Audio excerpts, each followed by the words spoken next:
Amazing. Good evening, everyone.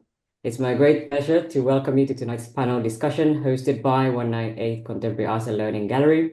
At 198, our mission has always been to foster meaningful dialogue through the arts, creating spaces where diverse voices can come together to question, challenge, and reimagine cultural narratives. This evening's event is part of Slippage, the Caribbean Influx, a group exhibition showcasing the works of four extraordinary contemporary artists, Greg Bailey, Camilla Cheddar, Rodell Warner, and Marisa Willoughby Holland. The exhibition interrogates notions of historical memory, identity, and belonging within post-plantation societies. Through their practices, these artists offer alternative narratives and challenge traditional approaches to portraiture and historical archives, inviting us to reflect on the fluidity of cultural identities in the Caribbean. I would like to thank Suzanne Fredericks, the curator of the program. She will shortly share more about the themes underpinning the exhibition. A special thanks also to our moderator, Janice Chelly, for leading tonight's discussion, and to our great panelists for sharing their reflections and experiences with us. Before we begin, I have a few housekeeping notes and a quick word about how we'll keep this space welcoming and inclusive. Please ensure your microphone remains muted during the main discussion to avoid background noise. If you'd like to ask a question during the Q&A, feel free to use the chat function. Eleni, who is assisting with tech this evening, will be collecting your questions and relaying them to the panel. If you experience any technical difficulties, Eleni and I are here to help. Just send a message through the chat. At 198, we are also committed to fostering a welcoming and respectful environment.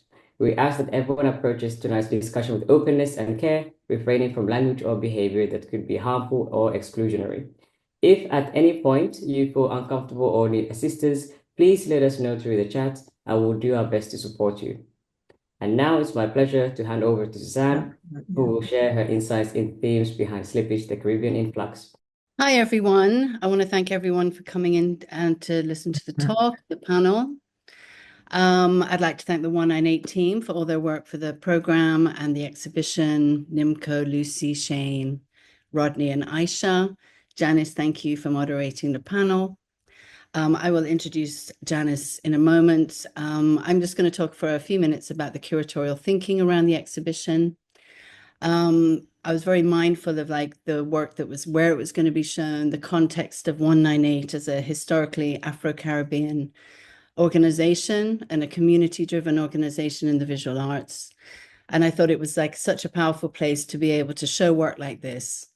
I'd recently been reading about Okui Enweza's work centered around post-colonial constellations, which revolves around the idea of post-coloniality as a global experience. So in the Global South, how post-colonial artists work within the realities that we confront in all these very different histories and creating a whole new discourse and kind of canon of its own, the possibility that that holds.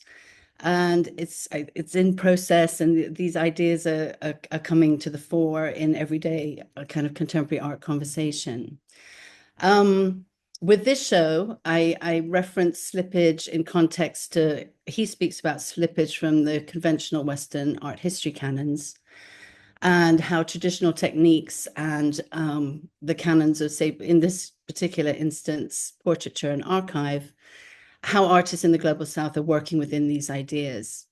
And so slippage brings to mind a kind of interconnectedness within the post-colonial constellation and creates new conversations. I centered the Caribbean.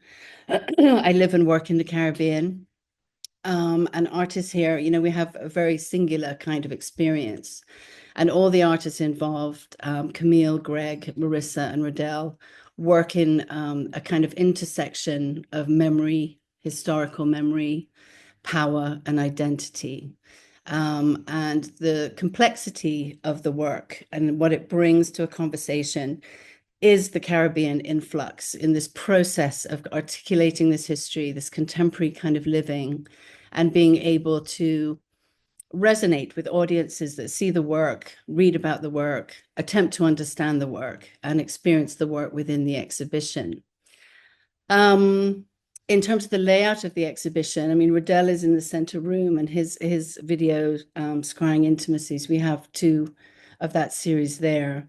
There's a sound element to it.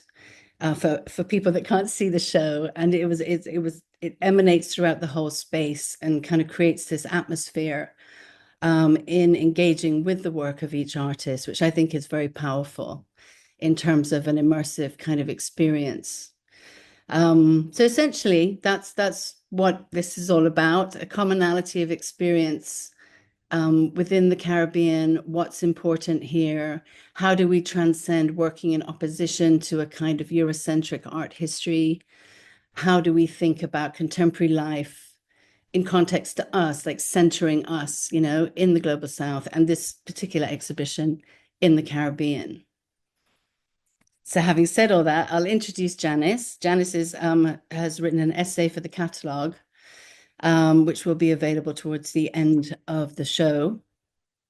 Janice Chetty is a St. Lucian-born, London-based writer, researcher, and cultural strategist. She's an experienced art writer with articles published in leading platforms such as Third Text, Moose Magazine, Art Monthly, Art Magazine, and the Tate website. Her writing spans critical essays on contemporary art, culture, heritage, and restitution. In 2024, she joined the Warburg Institute Curatorial Advisory Board. She's chair of the artist charity Rita Keegan Foundation and sits on the Maud Salter Estate Advisory Board. She's held academic posts at Goldsmiths College, University of Greenwich, Middlesex University, University of the West Indies at Cave Hill campus. Welcome, Janice. Thank you so much for moderating the talk. We are going to be moving straight into kind of artist presentation. So I'll introduce Greg. And then each artist I will introduce as they get to their presentation. Hi, Greg. Greg Bailey was born in 1986 in Trelawney, Jamaica. He attended the Edinburgh College of Visual and Performing Arts, where he was awarded a BFA degree in painting in 2011. He completed his MFA with the Sam Fox School of Design and Visual Arts at Washington University in St. Louis in 2021. His work explores issues of race, history, and society using academic painting techniques and image-making conventions, which are referred ironically. Greg lives in St. Catherine in Jamaica. The full bio will be in the chat with his website, and that will happen per artist. Any questions along the way, please feel free to put them in the chat, and we will field them for the discussion at the end. Janice? Thank you, Suzanne. So yes, if Greg would like to start, please. Sure. All right. So thanks everyone for being here. It's good being here, of course. Good to be a part of this conversation and a part of what has been a very strong exhibition up there in London. All right, so if I could go to the first slide. Yeah, so I want to start from a recent body of work, post-colonial paraphernalia. And what this body of work takes into consideration is, or what it uses as a kind of main iconography, is the periwig that's used in the court system, right? And I find this quite a fitting kind of motif and metaphor to talk about a kind of mental slavery that still exists in the present, right? So it's worn on the head.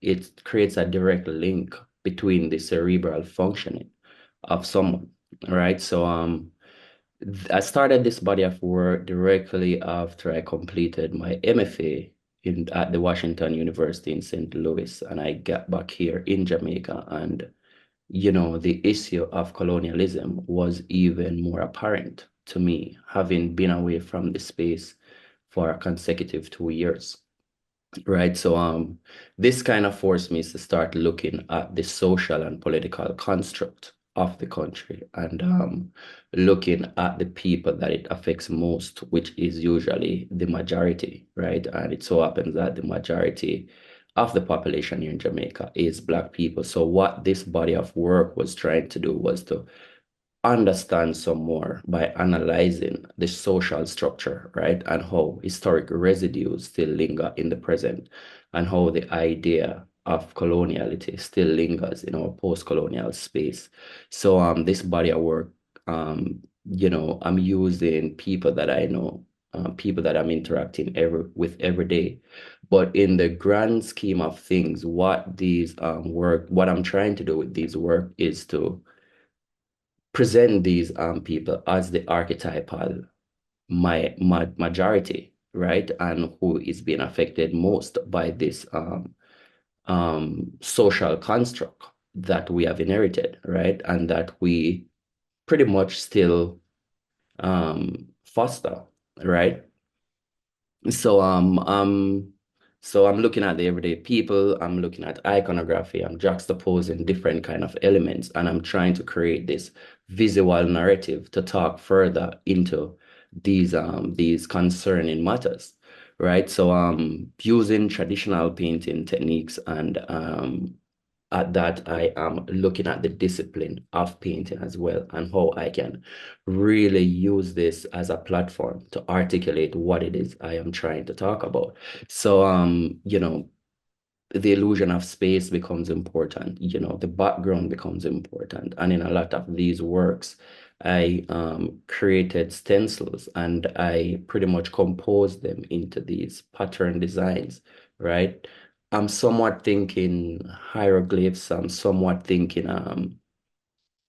archiving information, and also providing more contextual information for the kind of environment in which I'm placing the figures, right? So there is the element of justice, of religion, you know, of independence, and how that marked a pretty important timeline in the history of Jamaica, right? So so I'm having all of these things coming together to kind of talk on these matters that I am interested in, and that I'm trying to articulate within my time, as this is something I'm particularly interested in, and I think is very much an important conversation to have within this time.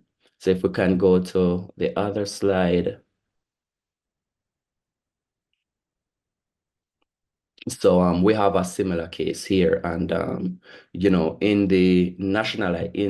the historic nationalization of Jamaica, and the empowerment and recognition of Black people, right? The Rastafarian religion was also part of that, and the hair and the lock also became a symbolic gesture of self-affirmation. And I found this juxtaposition of the periwig and the locks, right? An important juxtaposition, as visually, or conceptually, there is a direct tension between these two different institutions, if you may, right? And how it all resonate within the space, how it contributes to the conversation, and again, who is being affected.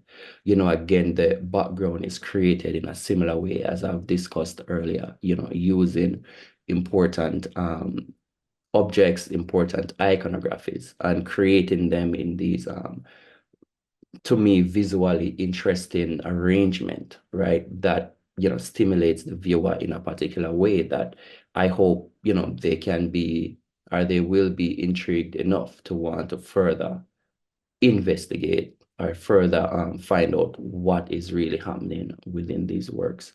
So I try for the work to be visually engaging, and at that, have the viewer want to know more about what's happening. So it pretty much invites you in, and then it starts to bring you beyond the surface of what's happening.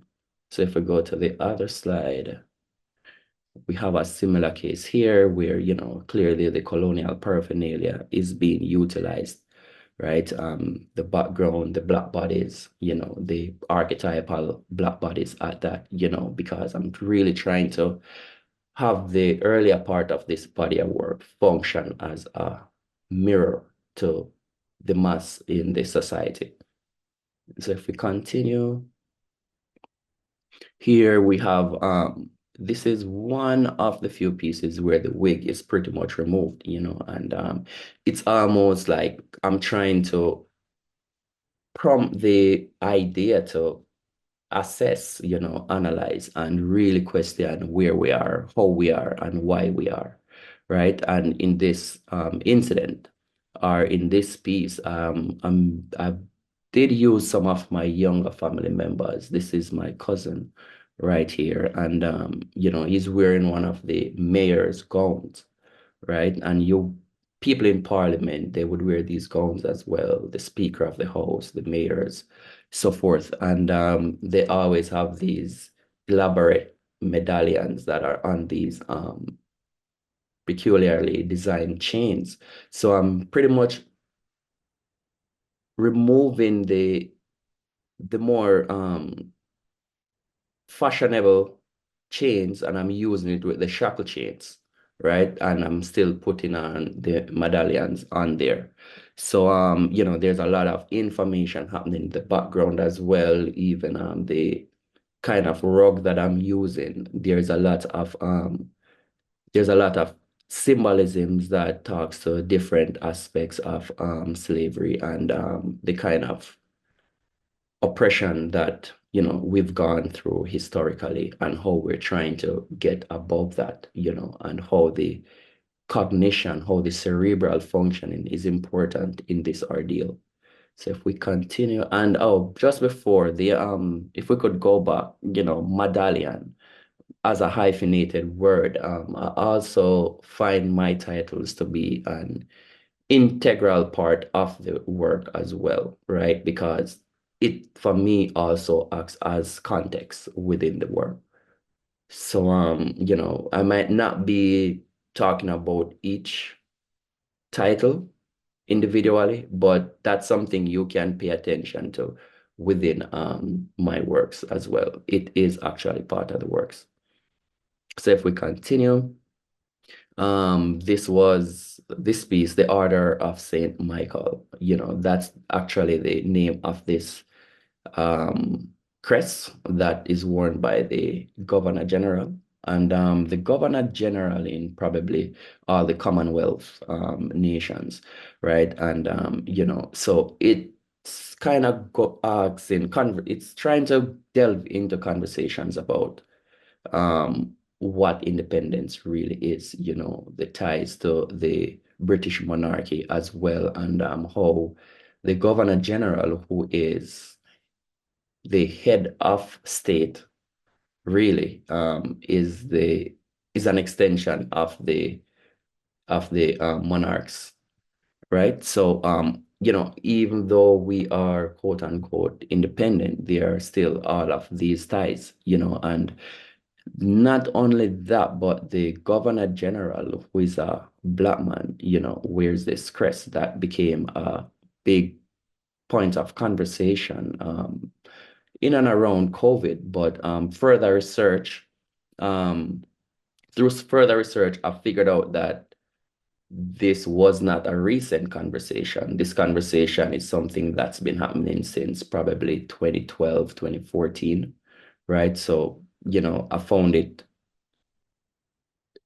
incredible to think that the Governor General would not have known about the representation that's on this crest.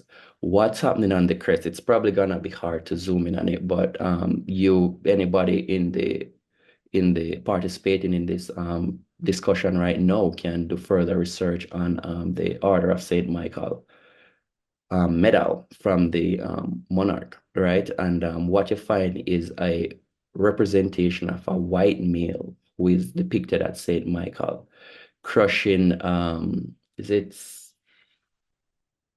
I don't remember the name of who is being defeated here, but that defeated person is represented as a person of color, right? And I find it quite incredible for the Governor General, who is black, to be wearing this kind of crest, especially in this time where important conversations are being had about where we are and how we want to pivot ourselves going forward, right? And again, the gown, it's just there, as part of the colonial paraphernalia. The wig is there, the elaborate carpet is there, so it's all of these different things that are creating the environment that's creating a platform for this conversation. And everything is a misfit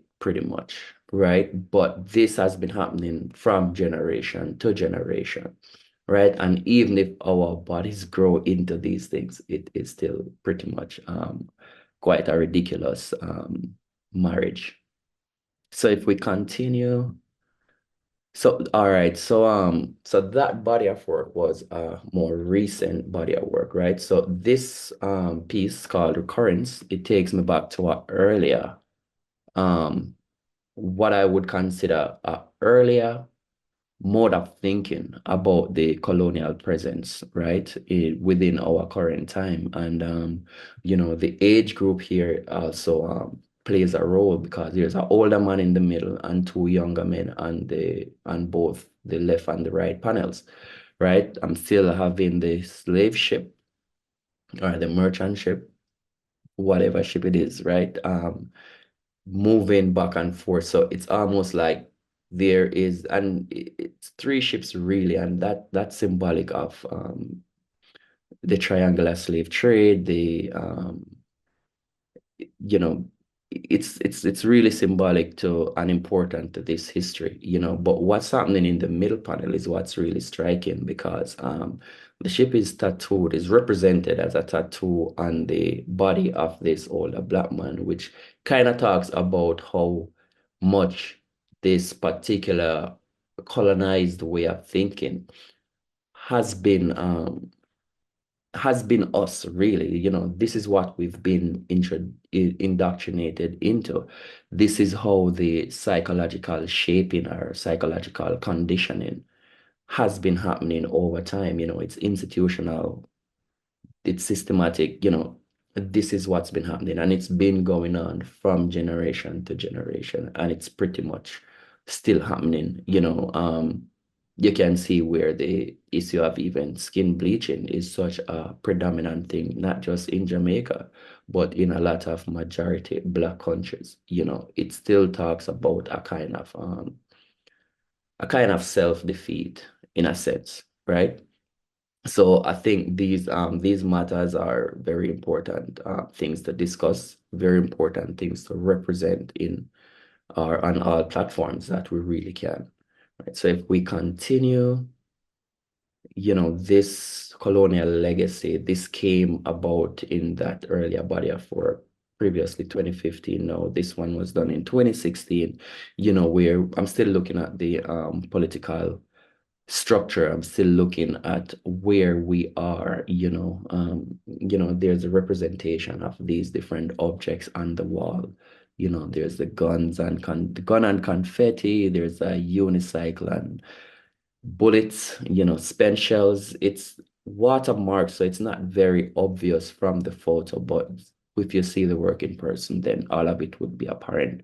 And then there's that ship again. It's very crisp. It's pretty much a sail, which talks about the how current all our atrocious history is today. And for anyone who knows anything about Jamaica, the paradigm and how beautiful it is, but how it is also one of the most violent places on earth. But what's also interesting is the violence really happen among Black people. People of other race, people of other ethnicities are actually never really affected through this, unless it has affected their businesses in some way. But this is pretty much a Black on Black kind of situation. All right, so there's so more, so there's a lot to say. All right, but we'll continue. If we could go to the next slide, Bossy Slave, this was 2014. I think this was even earlier than the the two last works that were on the slide here, where it really talks about the Bossy Slave, which is a way that politicians have been described a lot here locally, right? And we know of corruptions happening within government, and it's not just a Jamaica thing. It's pretty much the way in which it happens are pretty much Black space thing, right? Self-reaching people, people who really abuse their offices, who really abuse their power, right? And it really goes back to the kind of dilemmas that we face in our everyday society and how things really never really change for the best, right? There's a lot of symbolisms in this piece as well, but that's the overarching idea that this work was trying to get into. So if we continue, we go to a way more recent work, Time, Place, and Us. This was done 2022, and even almost a decade after that Boss Slave was done. We've seen very little change in our society as it relates to standard of living, to the crime rate, and to overall infrastructure and systematic improvements within our space. And this work is pretty much dealing with some of these materials, right? Again, it's the everyday people. There's all of these arrangements on the table behind them, which really position Jamaica within the Caribbean region, but also within a global context, how different kind of civilizations, how different cultures affect our culture as well. That talks about that intermingling of cultures and what role are we playing internationally as well.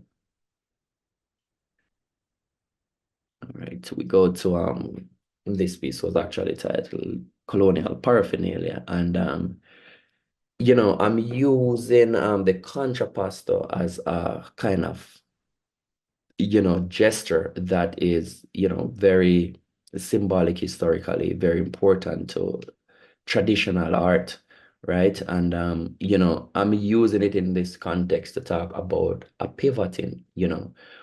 How much do we linger in the past, or how do we transition into the future, right? So that's how the contrapposta is working there. And the wig being on the head or off the head has also been an important point of reference within this body of work. But here, it's kind of uncertain if the wig is being fixed onto the head or it's being taken off, right? So all of that is happening, but there is also a black pushback against this system where later on in my works, I allow these peers from West African civilizations to come into the work. But here is probably my first use of it, where the conquering lion of Judah has this spear that pretty much goes through this framed ship, right? And these symbolisms are not just a ship, it's an entire era, it's an entire frame of thought, right? It's a entire period where heinous and atrocious things were done to Black bodies, right? And the Black Liberation flag, or the Marcus Garvey flag, is pretty much being hoisted here. And in the background, you're pretty much seeing what was called or what is still called the New World, right? And that pretty much brings the argument into a contextual conversation again about the Caribbean and the Americas and how this story is being generated here. So we continue, right? And here we have this object going through the wig, and this was probably one of my earliest transition into a kind of pushback against this colonial narrative, or what I would also consider as my contribution to the conversations around decolonization, right? So this is the pushback. The wig is off. It's not being placed as on this pedestal as a holding place, but more as a kind of plunge. So it plunging through it is pretty much a visual way of articulating, doing away with this tradition, right? Doing away with this kind of mentality, and ushering a new school of thought, a more liberated way of thinking. So if we continue here, the conversation here is very direct. It's very much spot on, right? And if we continue, so this is a self-portrait, right? And it's not just using the body as an archetypal figure for the people I'm talking about, but I realize that the people have been very passive, very docile, and we tend to, outside of art circles and very niche circles, you don't really hear conversations about post-coloniality and Blackness, right? And it's a kind of a way of imploring, people to think about themselves. How do you fit into this conversation? How do you participate? Where do you go? How do we initiate and continue this search for a certain kind of liberation, so to speak? All right, so if we continue. Hi, Greg. Sorry to interrupt. Is it possible if you could just start wrapping up, please? Okay, yeah, this is the last slide actually. And prefix here, again, how the term comes into, or the title becomes important to the piece, prefix meaning a word that is placed in front of an existing word to alter the meaning. This is what's happening, how do we think about altering what already exists, and to what extent or to what do we formulate this change? All right, so thank you. Thank you, Greg. That's really appreciated. So Greg really looked at and asked us to interrogate the kind of the portrait, and lastly ending the portrait, and also the ways in which the past continued to linger on in the contemporary moment, and playing with those notions of time, which are implied both in the term slippage and flux. And I think Camille uses a different medium to talk, and uses self-portraiture to talk about some of these issues. So it'd be lovely if Camille, you could join us and start your presentation, please. Okay, thank you, Janice, and thank you everybody for being here.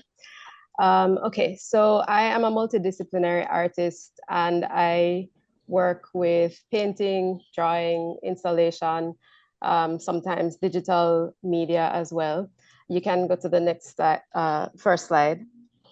My background is strongly in painting and drawing. So the works that I began really concentrating on were these paintings on plastic bags. This is from a series called Built-in Obsolescence, and this was done in 2011. It's a series of paintings of myself, even though I don't always consider them to be self-portraits per se, but I did paint them looking at myself in the mirror and really trying to get the portrait.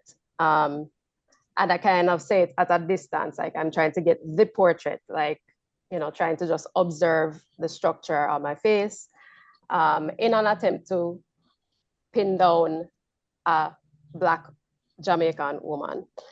But in painting on plastic bags, you can see on the left image that the paint does not stay on the plastic. So it falls apart over time. And in doing that, I'm thinking about our history as people from the Caribbean with this traumatic thing of the transatlantic slave trade and people being forced to be brought here to work. And so this plastic bag was also a kind of disposable thing of, consumption and commerce and so on. You can go to the next slide. Another example of a different kind of plastic bag, a regular grocery bag. Next, I then started to paint other people on the plastic bags. And this in particular is from a series called Wholesale Degradables, in which I started to paint people who had been killed by the police here in Jamaica extrajudicially on the plastic bags, to also continue this conversation about disposability. And these bags already came with this label of this bag is 100% degradable, just to continue this idea of the disposable man. Most of the people who were painted were men, in fact, Black Jamaican men. If you go to the next slide, you'll see the entire installation of that painting body. This was exhibited at the National Gallery for the the Jamaica Biennale, I think it was called back then, in 2014. And some of the, Janice, are you? Sorry. Okay. So the paintings are portraits of the individuals who were just listed as names, and I had to find images of them by finding their social media or looking through the local papers. But when I couldn't find an image of that specific person, I sort of replaced them with someone in history who had a similar kind of experience. Sorry if you're hearing the noise in the background. But yes, the replacements could have been people like one of our national heroes, Paul Bogle, who he would have incited a rebellion in Jamaica to incite emancipation, end of slavery. But his rebellion kind of was what ended up creating the Jamaica Constabulary Force in an effort to protect white interests and white land. So it's kind of interesting to also insert him in this work, in this contemporary kind of extrajudicial memorial of people who had been killed. You can go to the next. This is called Sketch for Exchange Value. It's another, I would say, kind of another version of the Wholesale Degradables piece, where I'm using markers on plastic bags once again to draw the people who had been killed, but also to give a sort of breath to them, because the bags are just drawn and sealed and they're kind of inflated with air. But eventually, throughout the course of this exhibition, which was at NLS Kingston, the bags started to deflate. So the people kind of lost their character, lost their breath, and kind of started to meld into each other as just these lines eventually. You can go to the next, where I started to think about permanence, because the previous works had been very impermanent and very fragile. So I wanted to find another way to preserve and to kind of hold on to something. So I had proposed to do this piece here in Haiti. This is for the Ghetto Biennale in 2014 or 15. And it was, before I went, I started to experiment with using cement and pouring cement into these bags. And I had wanted to kind of explore Haiti and collect different special things that I would find in the streets and kind of keep them in the cement. But when I did get to Haiti and I did create this, the experience of permanence kind of flew out the door, because when you see the rubble that is still there from the earthquake that happened in 2010, you get a whole different experience of, what you thought cement could represent, or the structure of the concrete blocks that we used to build our homes in the Caribbean with. There was just kind of rubble everywhere. And in fact, this site for the piece titled Rebuild is someone's home that was destroyed. And so you can still see the remnants of the tiles, like it could have been a bathroom or something. And this was where I had been given to work in the space. So this idea of permanence and safety kind of shifted in experiencing Port-au-Prince in 2014 or 15. And then, next slide, when I came back to Jamaica, you can go to the next, I started to see these videos of women, primarily women, who were using concrete blocks as structures or as props to dance with. And yes, there were interactions with men. Men would put the blocks on the women or would throw money at the women. But the women were primarily dancing with the blocks, hugging them, dropping them on themselves, dropping themselves on the blocks in an effort to destroy the block. And that was in an effort to demonstrate her prowess over the block. And in this case, the block would somehow translate to being man or masculine. And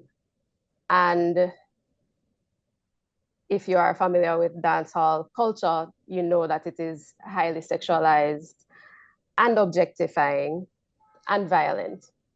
So there were initial conversations of empowerment, which my response to this idea of the empowerment of women destroying the block, etc. It's not, it's destructive, it's very destructive. So in order for me to process what I was seeing, especially just coming back from Haiti, I started to do these drawings in the next slide of, looks a little bit different on the screen, but yes, of these scenarios, but instead I was kind of creating the figures as rubble, as this broken, shattered thing. Next. And this piece is called The Catastrophe of Liberation. And again, it's continuing the idea of the block and the relationship to the body. Next. And in doing drawings, I tend to see it as a kind of maybe a sculptural thing, or it's malleable. I'm always moving things around, so you will always see remnants of under drawings or pentimenti in the works that I'm doing in the charcoal drawings per se. Yes, and then yes, you can. So I had the opportunity to go to Hospital Field, which is this residency in Scotland. And when I was there, I took a lot of walks on the beach because it's near to the coast in Arbroath. And I started to see these bricks that were washed up on the beach. And I started to just do some basic research looking at what is Glenboig or where is Stein and the text that was imprinted on the blocks. And I started to see that some of the manufacturers of these blocks had actually sent blocks to Jamaica, and we have them currently in some of our plantations. So you can go to the next slide. This is actually Barbados at their Sunbury plantation, and in Jamaica we have some of these blocks at the Appleton estate in my home parish of St. Elizabeth. So there was something about this proximity of, me being in Scotland, seeing these bricks on the beach, holding them, and then thinking about this long history of this movement, this commerce, this migration. And so I continued to do some more drawings. You can see here, this kind of figure embracing the blocks, similar to the image of the woman on her back in the dance hall, kind of holding the block. This lady, this figure is kind of embracing these blocks. And it's kind of a similar, I guess, a similar conversation to what Greg was just describing in his periwigs, this kind of strange relationship. Is it an embrace? Is it a disregard? Is it force? Those are the questions. Next. And yeah, continue to explore the idea of the heavy structure with the body and that relationship with dancehall. Yeah, next. That's where that image of the figure comes from. You can go to the next one. And this is the first version of the piece that's currently in the Slippage exhibition titled Views. It's an installation with actual blocks. So this is where I'm really starting to utilize the blocks and create these little windows of different activities. So inside I think there might be some images on the next slide. Right. These are some of the things that you're seeing inside the blocks, but also I'm featuring and I'm questioning about, our colonial heritage, our heritage sites specifically, and the narratives that are given to us about these places. So Rose Hall, Great House being one example that I use a lot in the work. It's a place that used to be a sugar plantation, but now it's got luxury golf courses where the plantations used to be. And it does these wonderful touristic tours where you get told about the White Witch of Rose Hall, and the story really downplays or barely mentions the fact that this used to be plantation ground.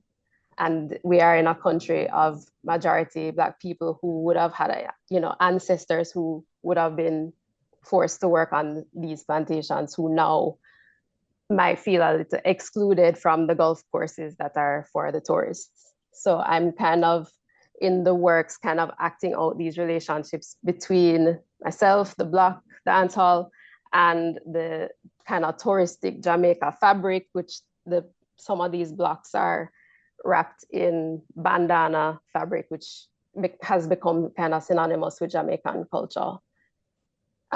Next. Again, exploring the ideas through collage. You can go to the next. That's a detail of the collage. Next.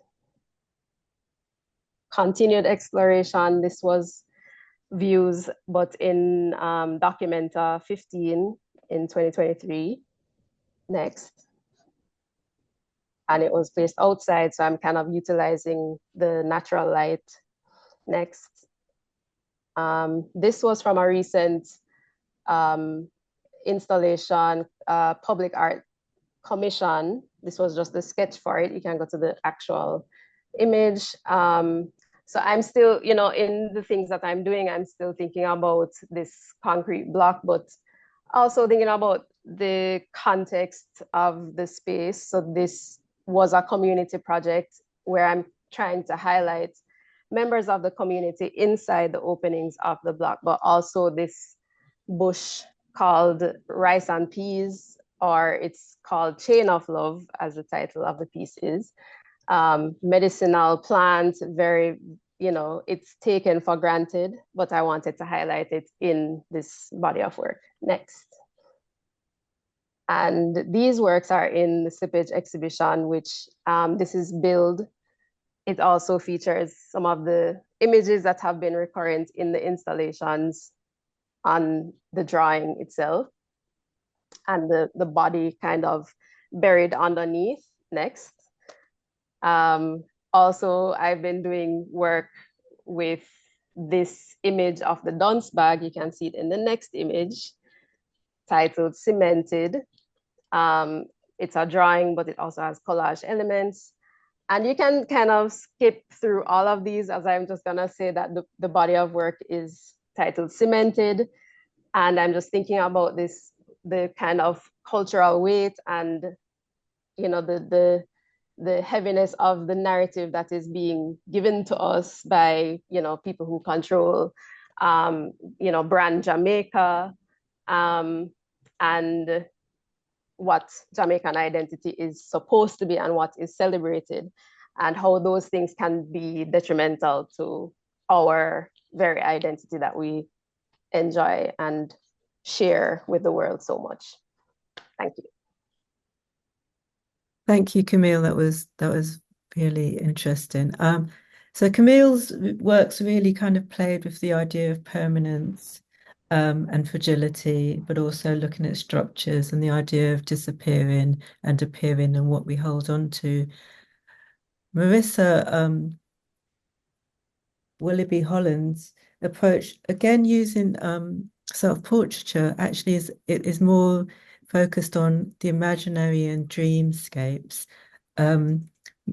Marissa is a Jamaican-born artist living and working primarily in the UK, and she graduated from the Royal College of Art with a master's degree in illustration in 2001, and since then she has been working primarily as a fine artist. Her full bio will be posted in the chat, as has been all of the artists that have spoken so far. Marissa, please. Thank you, Janice, and thank you to everyone for listening to this presentation.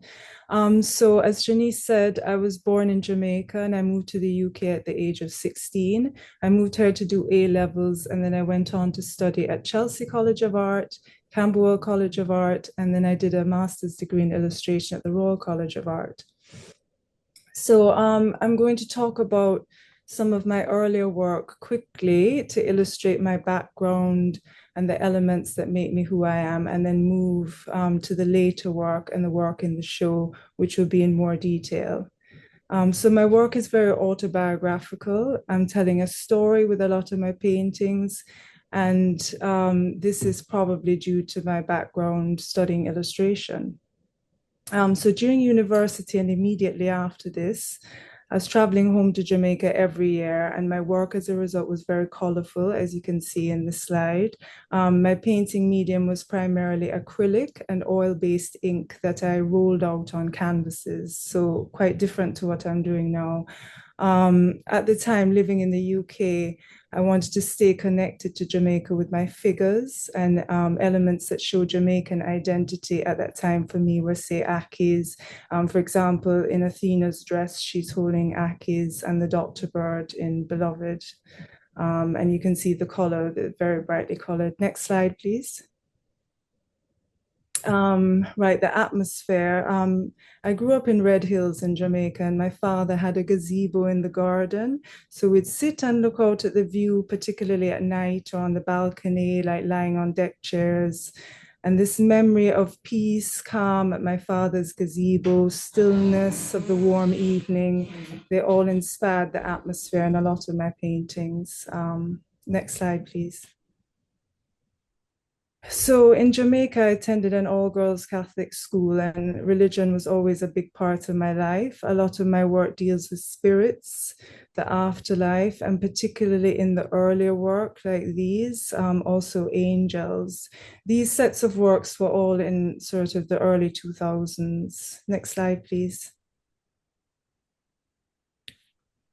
Right, religious art was also an influence in my work. I love altarpieces, particularly those by, say, the Flemish primitives.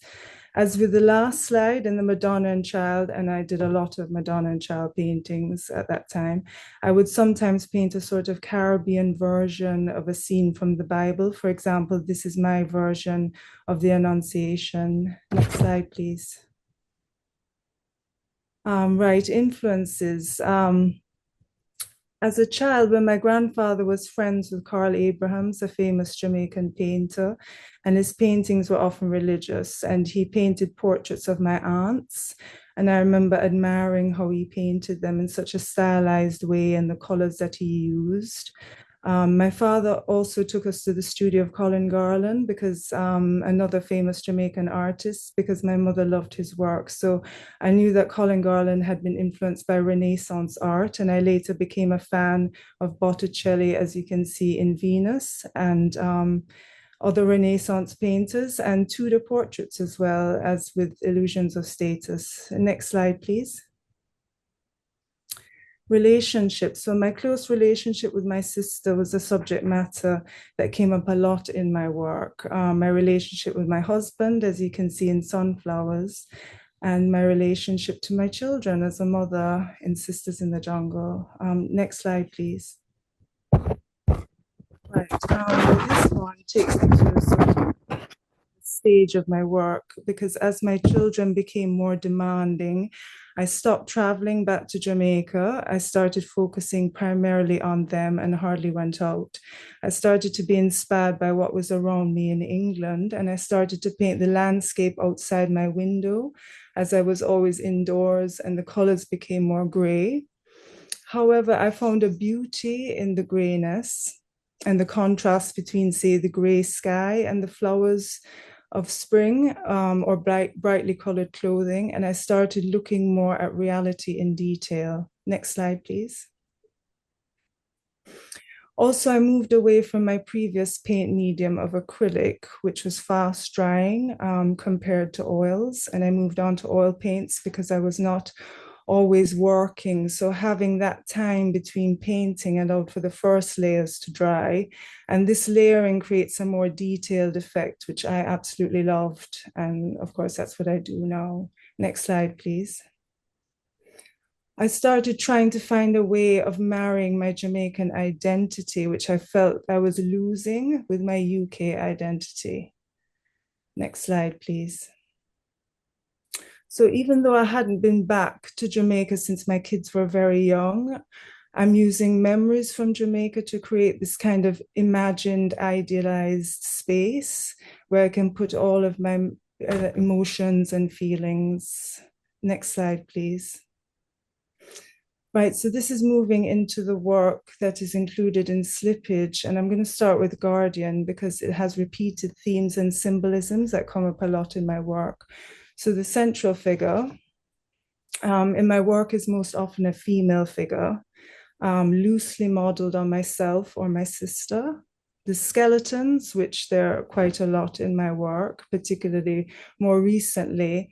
For example, the skeleton by her feet represent death, guilt, but also the idea that loss is often out of our control. And many of the skeletons in my paintings are of a small dog, representative of my Yorkshire Terrier who died many years ago, and it deeply affected me. Symbols in my work. Also with this painting, it's illustrated with warmth versus cold, like the warmth of the bonfire, the lanterns, the illuminated water, the glow of light from the cabin in the background, and cold with the water and the night. Owls, beside the central figure, there's an owl. I feel like they have a human quality, a wisdom, but they also represent control and calm. Moths, there's one beside the lantern with the central figure. I feel like they're mysterious, nocturnal, and silent. And animals in my paintings, I do actually often have a lot of the times, they're mostly Jamaican and British. And in this particular piece, it's Jamaican herons. Next slide, please. Okay, this is a detail of Guardian, and the Guardian figure is actually the figure in the background, almost hidden. She's holding a lantern, providing warmth and light which together with the moon is illuminating the water and shining a light on a small animal skeleton in the water in front of the two figures, representing what has been lost. Next slide, please. Okay, this is Freya, and Freya is a self-portrait. And the title Freya is taken from a Norse goddess of love, beauty, fertility, sex, and war. She wore a fertility necklace. And in this portrait, Freya wears a necklace that was a gift from my Jamaican aunt. She's wearing colonial-inspired dress, which is fine clothing, and it shows that she may have importance and power, but she has bare feet. And can we go to the next slide, please? This is a detail of Freya showing the bare feet and what's around her. And the bare feet suggests that she's perhaps unsure about where she's walking. She has contact with the ground and with nature. And lizards are something that I've always been a little afraid of. So they are in the ground as well, but they're always present in Jamaica. Next slide, please. Okay, this is a drift. The woman in a drift doesn't know where she's going. She's drifting. Dark water beside her represents her anxiety. She doesn't know what's in the water because it's so dark. And the boat is like a coffin. So there's an element of life and death. The lantern symbolizes hope and freedom. The fireflies flying around are spirits guiding her boat and looking after her. And the dress is very detailed, as you can see. With I just put a little detail on the side. I wanted to sort of weave small symbols, feelings into the dress and add like jewel-like shining beads. I like to give impressions of something being precious. So that's a drift. Next slide, please. Still Waters. Now, Still Waters is a Mother Nature figure. Her dress is full of feelings of motherhood, being a woman, and raw emotion, always questioning herself. Is she doing the right thing? The bottom of the dress is immersed in water, which is her anxiety, but also she's holding a jug of water. So it makes you think, is she causing all of this herself and adding to her anxiety and fear? Next slide, please.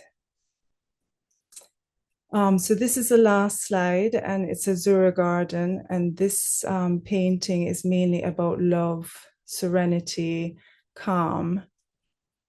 And in the darkness in this painting, there's a mystery, but also some fear. The lanterns, again, provide warmth and light. And the foliage is a mix of our foliage from our gardens in Jamaica and the gardens in Surrey. The fox, as you can see in the little detail, he's in the upper right-hand corner and he's locked out, he's looking in, and he's yearning to be inside this garden in the paradise. And that's it. Thank you so much. Thank you, Marissa. That was very good. Thank you. Thank you. So next we're going to introduce Rodell Warner, and I'm going to paste his bio in the chat. But briefly, Rodell Warner is a self-taught Trinidadian artist working primarily in new media photography, rooted in the exploration of race, nature, and technology's representation. His works draws on personal and institutional archives to rethink the past, and on the digital process to index imaginary futures. So if Marissa provided us with dreamscapes based on recollection of memory, and talked about almost creating worlds that we were looking in on, Rodell does something different, is that his archive is completely invented, and it looks at the ways in which the digital image can be used to talk or rethink the past. But I think that they both use notions of intimacy to talk to the audience. So Rodell, if you would like to start your presentation, that would be great, please. Thank you, Janice. So I want to talk about, tell everybody about this project that I've been working on for the last 2 years called Artificial Archive. And in order to do that, I want to tell you about the project that it kind of came out of, which is called Augmented Archive. Augmented Archive uses actual imagery, historic imagery, actual archival images from the Caribbean.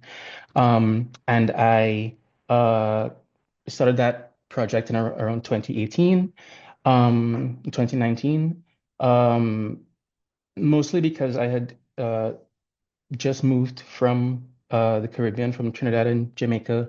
And like Marissa mentioned, having a fear of losing touch. I was afraid of losing touch with my community in the Caribbean, and so I wanted to create a project that I could share online, um, that would use archival images from many different Caribbean islands, and it would keep us in conversation over time as I share new images. And so I started collecting archival images from different Caribbean islands, um, which created a conversation about who was taking these pictures. And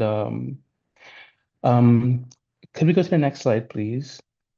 So this is pretty typical of the type of images that you'd find, the earliest images from the Caribbean, which start coming around the mid 1800s, around the time that photography was invented, not long after. Um, and there was actually an interesting thing that happened.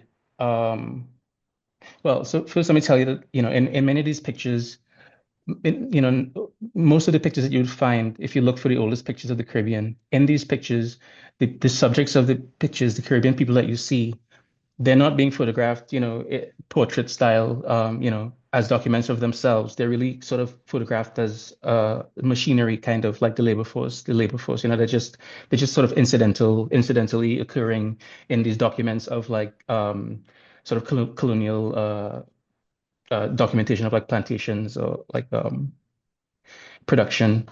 Um, and so the project, Augmented Archive, intended to re-narrativize these pictures by refocusing, changing the focal point, changing the narrative. So if we go to the next slide, you'll see another image from around the same period. This is a bit later, 1880. And these people were actually photographed in a studio, or there was some kind of setup, but they're still performing labor to be documented. This is in Guadeloupe. The one before was in Jamaica. And if we go to the next slide, um, this is one of the works from Augmented Archive, in which I use these digital objects to sort of change the focus of the picture, to call attention to the individuals in the pictures, and sort of their internal lives. And so the conversation that would come out of this work, Augmented Archive, would be about thinking about the pictures that might have been made if these people had access to photography, and thinking about what parts of their lives must have existed but were not documented. And also thinking about how the fact that what we see of them is just them laboring for the most part, how that affects who we think of them as and who we think of ourselves as. This one is in Jamaica. The next slide, you will see another work from Augmented Archive. This one is from the Bahamas, from Nassau. And in this one, in the original photo, these young men would have rowed up to, well, and as you see it now, what you see in this image is like, the group of them having the experience of encountering something mysterious, and it really makes you think about them, as people, as a group. You think about their internal lives, their thoughts, you think about what's happening with them as they encounter this mysterious object.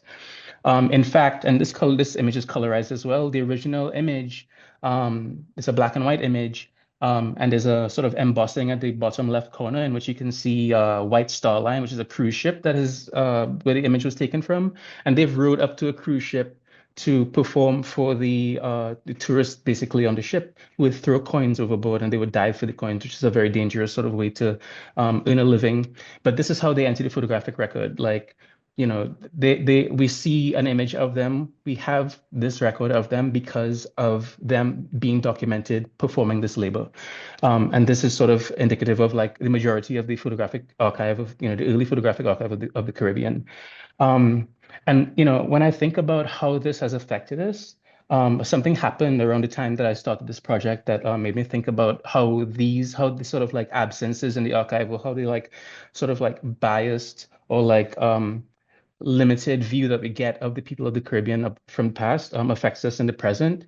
And the thing that happened actually was that I was invited to give a photography workshop by Camille Cheddar actually in 2018 at a high school in Jamaica. And long story short, I was giving this workshop to these children, teenagers, maybe between the ages of like 14 and 17, something like that. And we had cameras, we had a conversation about focal length and lighting and things like that. And they went outside and made portraits of each other and came back in, and we were assessing the portraits and talking about, what they did in terms of photography. And when the first students the first image of a student came up. It was one of the children who had a lighter skin tone, and we had a pretty normal conversation about photography when we were assessing those pictures. The next picture that came up was somebody else's pictures, a picture of one of the darker skinned children in the class. And as soon as the picture came up, somebody in the class shouted slavery, and everybody started laughing. And it's not, I try not to make too big a deal of it because this is a group of teenagers who are just, very close knit and very playful. But what it did let me know is that there is a connection in this moment between the Black body and the image of a slave, even in the mind of like, a 14 to 17-year-old in 2018. And that really drove home for me the point that the ways that we have been depicted in the photographic record, because photography has such a power to affect our perception of reality, because it has so much authority in the way it depicts the past. It really matters what we see, and it also really matters what we don't see. And so when I would present these works, Augmented Archive, in public, a lot of the conversation that would come out of it would be me sort of inviting the audience to do the work of the photographs that weren't taken. So to imagine what these people's lives were like when they went home, when they weren't performing for tourists, or when they weren't performing manual labor on plantations. What were their lives like when they were visiting rivers? What were their lives like in their bedrooms and living rooms, and at weddings? And so in researching what life was like at that time, I would actually find written accounts of like rituals and markets and all of the richness of life, but none of that is really represented in the photographic archive. So when we think about those people who are, our ancestors, we don't really think of them with the fullness that their lives had. We think of them through this really biased archive that we have, which we also think of as really precious. But as precious as it is, it's also very like deleterious. So that's how I'm going to introduce to you the next work, which is called Artificial Archive, which is not genuine archival imagery. This is a story. So when we think about those people of the past and what they're capable of and what their lives were like, I'm including this slide just to say this is a Guardian UK article from 2023 that talks about a smelting process that was created by a Jamaican, a foundry in Jamaica, 80 or so metal workers who were Jamaican, who invented a smelting process that allowed them to turn scrap metal into iron. And it was such an efficient way to turn scrap into important iron that when there was this British man who took the process and patented it, and it was eventually open sourced in Britain. It said that this article is saying that without that process, the Industrial Revolution could not have happened because they wouldn't have had enough iron. And so when we think about these people and what they were capable of and what their lives were like and what they did, and we think, through the lens of the photographic archive, and we have this very limited view, we're not thinking of them as these like in this case, this one story that I'm sharing here, this one story that survived, we have evidence here that these were like, people who would invent things that would change the world. And, what else would have happened? I'm thinking about what else would have happened if these people were free to express themselves in whatever ways they would have if they weren't enslaved or oppressed in whatever ways. And so we can go to the next slide. And these are images from Artificial Archive. So in around 2023, tools became available online to generate images, computational images, AI text to image tools that allowed us to use text to make descriptions of images that through machine learning would be generated. And so I realized, oh, I don't have to do the work anymore of like inviting the audience to imagine what these people's lives were like, which is a difficult thing to do, given how influenced we are by the photographic archive, and how difficult it is to be expansive.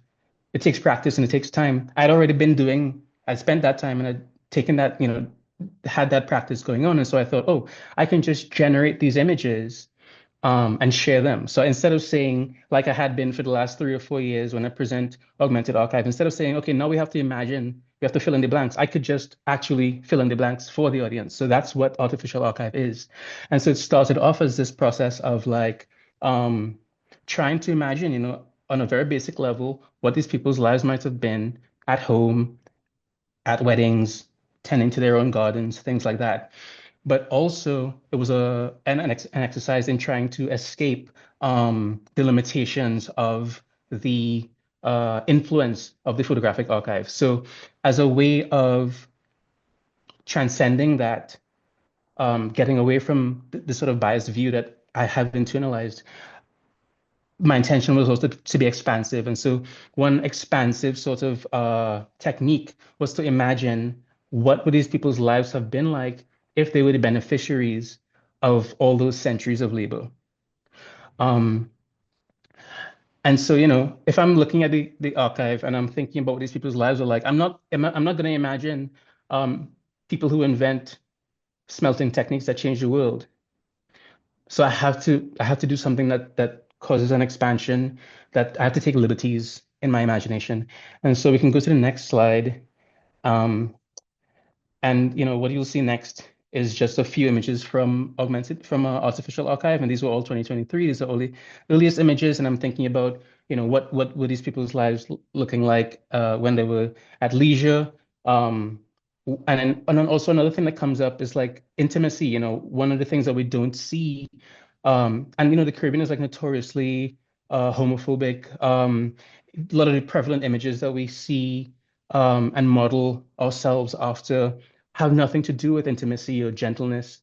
And so, when I think about how we're influenced by the images that exist that did come through the archive, I wonder, to what extent are we limited as human beings by the lack of representation of a more full human being, really?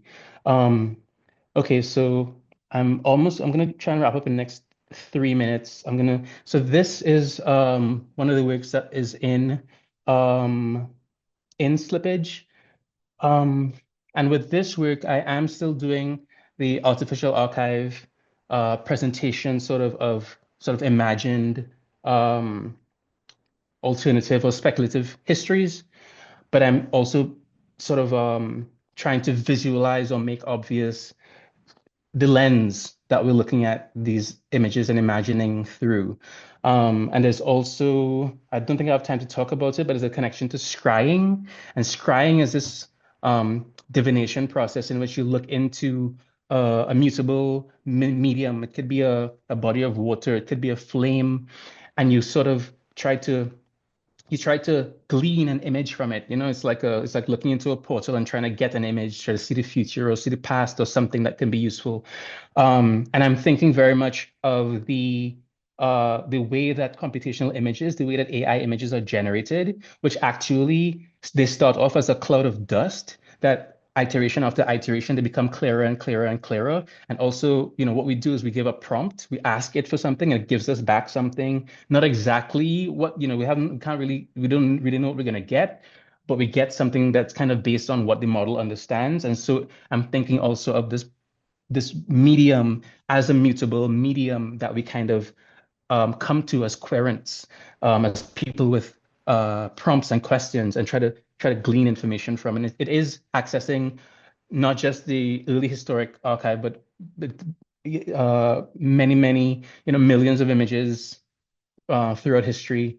If we go to the next slide, these are also some works from Artificial Archive, and again, where I'm trying to reference scrying, but also making obvious the lenses that we're seeing the past through, and the distortions that we kind of look at the past through, and trying to make that visible. And so the next two slides show us more of these works. This series is called Flashes, like flashbacks, kind of. And then the final thing I'll talk about, the last two slides, these are from a project in which I also generated images with the intention of them sort of modeling an alternate way of being. This kind of came out of, we can go to the final slide too. This kind of came out of going to a hospital in Jamaica, the Bustamante Children's Hospital, and having a kind of ordeal in which I was in a room with a bunch of other parents who all had to we all had to give our children uh, cups of sort of mineral salts to prevent dehydration, children who were throwing up. And it's a difficult thing to do at 2 in the morning in a room full of 2-year-olds and 5-year-olds and 1-year-olds. And you could see how all the different parents dealt with the challenge of having to feed their children this difficult cup of salt water. And, having ingested a lot of gentle parenting Instagram accounts and podcasts and things like that, I felt equipped to handle the situation. But a lot of the other parents who were not sort of as equipped had a harder time. One child was even bleeding at one point from the parent trying to force the water down their throat. And so, thinking about postcards that existed, and you can find these at there are postcards in Jamaica that I think at different times really helped shape national identity. And then also at the hospital, there were like posters, showing all kinds of educational things. These sort of this was for an online exhibition curated by Ria McNamara about artists and parenting. And this series was sort of intending to, again, sort of transcend what we know based on what we've been given in terms of information, publicly available information, archival information, and to present alternatives for the benefit of being affected by these images. So I'll stop there. Thank you for listening. There are so many connections actually between my works and all these other the works of the other artists in the show. And I wanted to talk about those things, but I don't think we have time. But thank you. Thank you, Odell, and thank you to all the artists who have presented tonight. It's been absolutely fascinating to kind of have a deep dive into your work. And I'm really aware of the time, so I really encourage people to put their questions in the chat if they have them. But I'm going to start off with one question, which I think just actually hearing you all talk is I want to talk about the different emotional registers, because I think there are emotional registers which are going on in the work, which you're trying to elicit. And does that actually impact on the way the work is made or presented in the way that you want to talk to the audience, I think?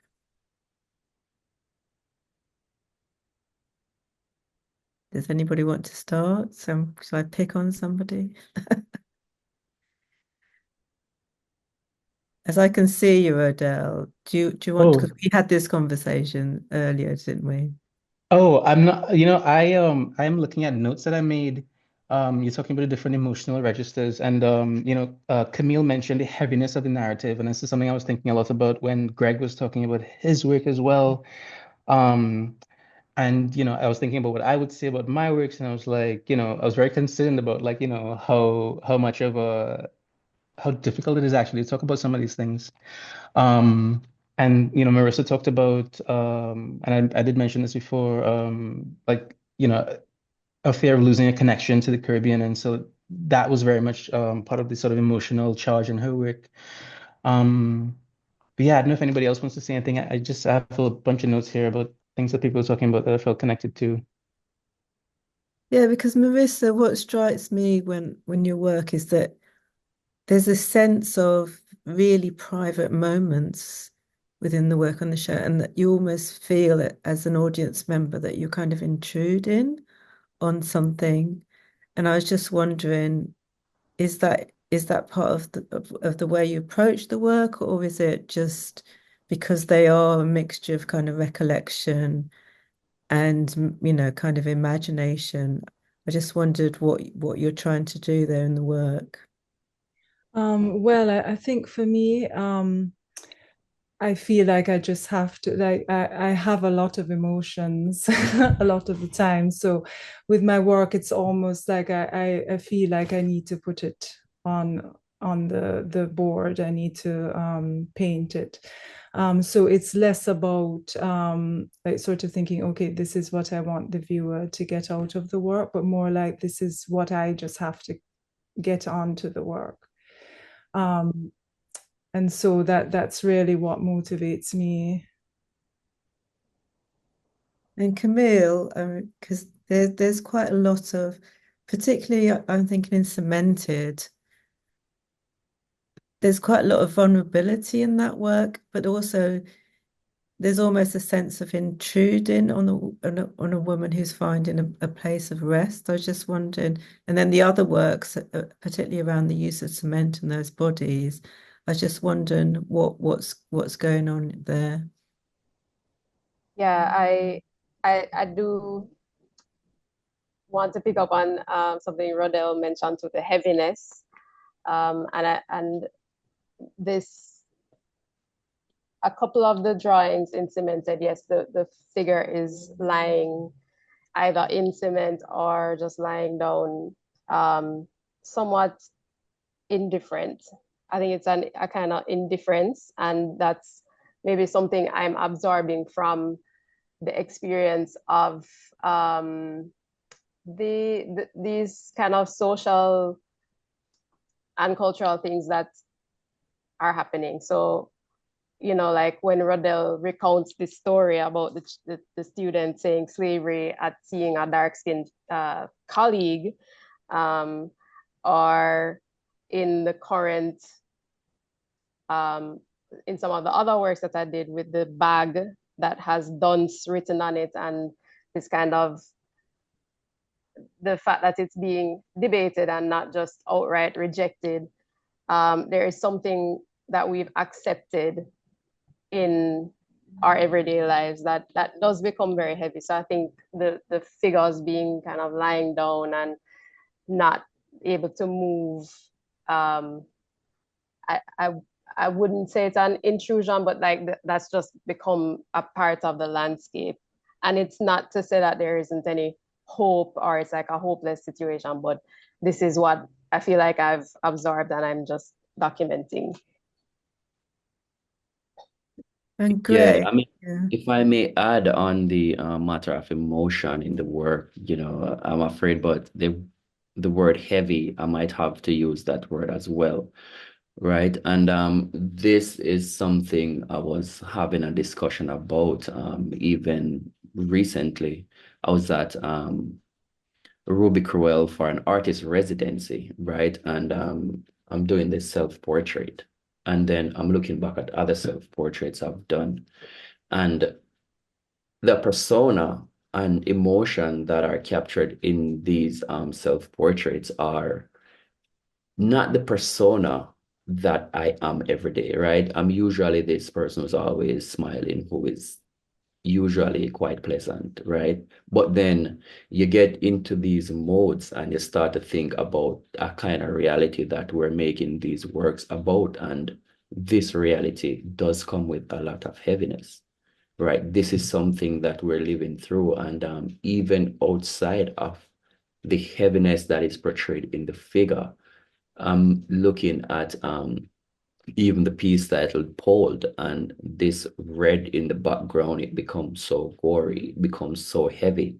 And it does a lot to the space that's been created and the overall emotion that I believe is captured in the work. You look back at a lot of the pieces where these black figures are wearing these wigs, it becomes such a striking juxtaposition because you're pretty much used to there's a familiarity with the wig and the gown, right? And the space being that of a court. But then when these persons now are taken outside of that environment, outside of these gowns, into regular clothing, everyday casual wear, it becomes so much heavier. The juxtaposition becomes so striking. And, I believe this is how heaviness as a descriptive word for the emotional charge that the work carries plays a role in my work, and you can pretty much see this kind of heaviness in Rodell's work, in Chedda's work, in Marissa's work as well, though there are slight nuances, but there's a common thread nonetheless. Great, thank you. There is a question in the chat, and I'm very aware that we're slightly running over. So the question is, how does the artist grapple with the growing repository of artistic and post-colonial cultural iconography across the space? Considering that this repository is, of course, due to shared experience, a collective bank of sorts emerges. But is uniqueness useful for artistic growth, and how is it navigated? I don't know if anybody wants to answer that.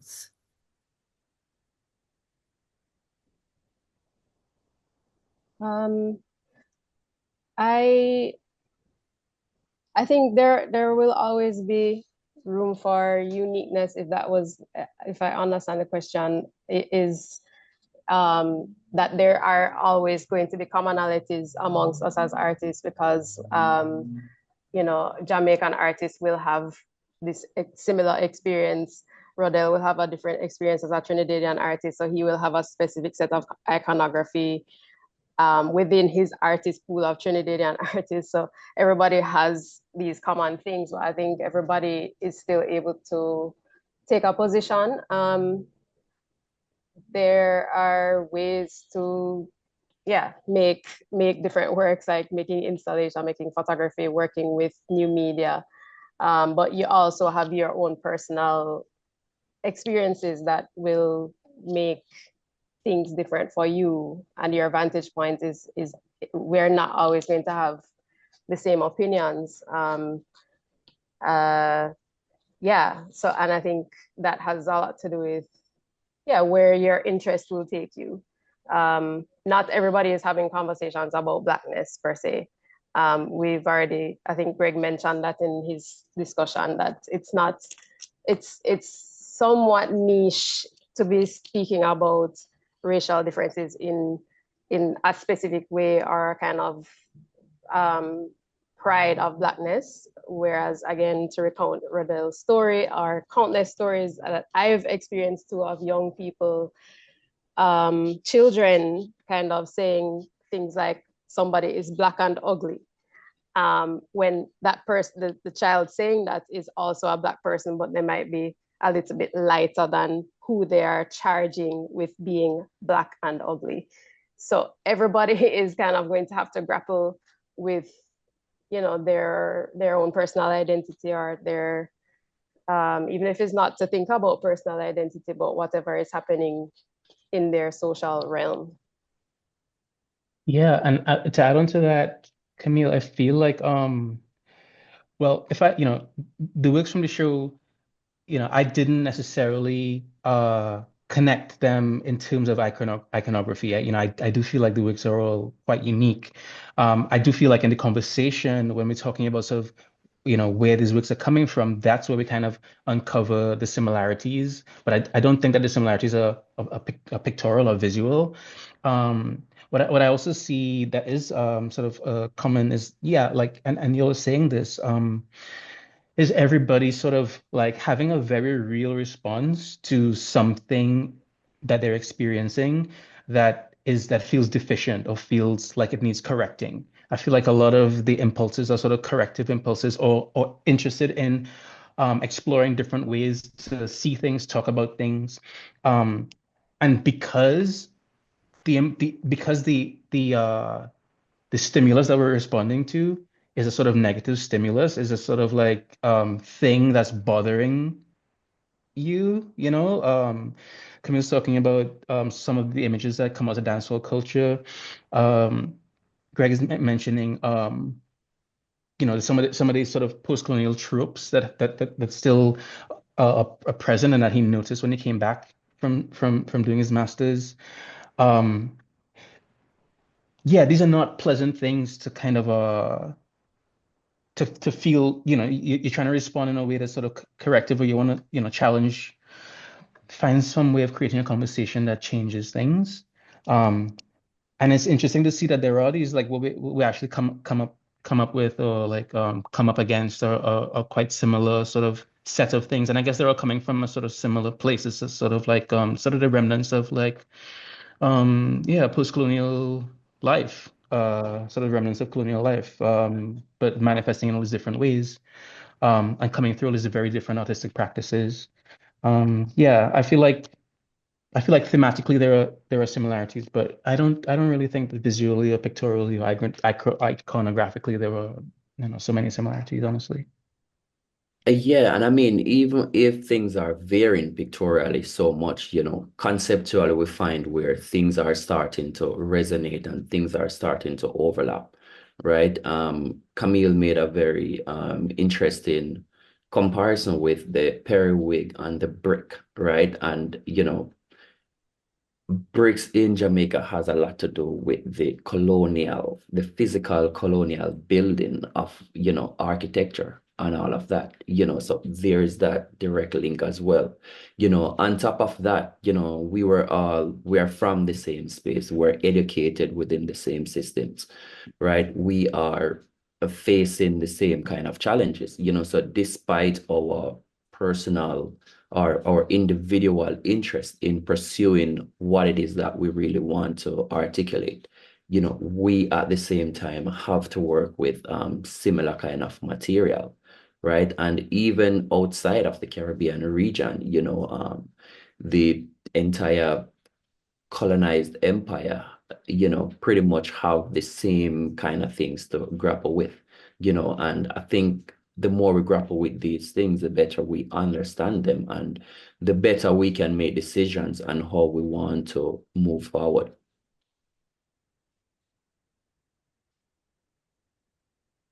Thank you. I think because it's nearly 1:45 and we've run slightly over, I'm going to thank once again the 198 team for pulling this together, Suzanne, and all the artists in actually what's actually been a really fascinating talk about your practice. As Suzanne has said, that the catalogue of Slippage will be available shortly, and the exhibition is still on for view. I think this is really important when you think about the Caribbean, because we don't really see contemporary art from the Caribbean in London that often, and it's very nice to see. I think, if I'm correct in saying, the three of you, this is the first time that you've all shown in London, and to actually have an exhibition of your work, and it's been actually really, really fascinating to see, and also to actually challenge the idea that Caribbean art is somehow stayed or is stranded within the kind of contemporary moment, within the kind of something which is separate of contemporary art. But actually, what you're all really engaged in is kind of like profound questions around practice, like what's the relationship to kind of art history, what's the relationship to kind of use of the space, what's the relationship to materiality, what's the relationship to thinking about how you use the surfaces. And those are all really important questions which are across contemporary art, regardless of kind of subject matter. So it's been really fascinating to see how you've engaged with those questions around materiality, around practice, as well as your discursive concerns. So I'd like to thank everybody for coming, and we're going to end the program now. So thank you. Thank you, Janice. Thank you. Thank you. Thank Thank you. you. Thank you, everyone.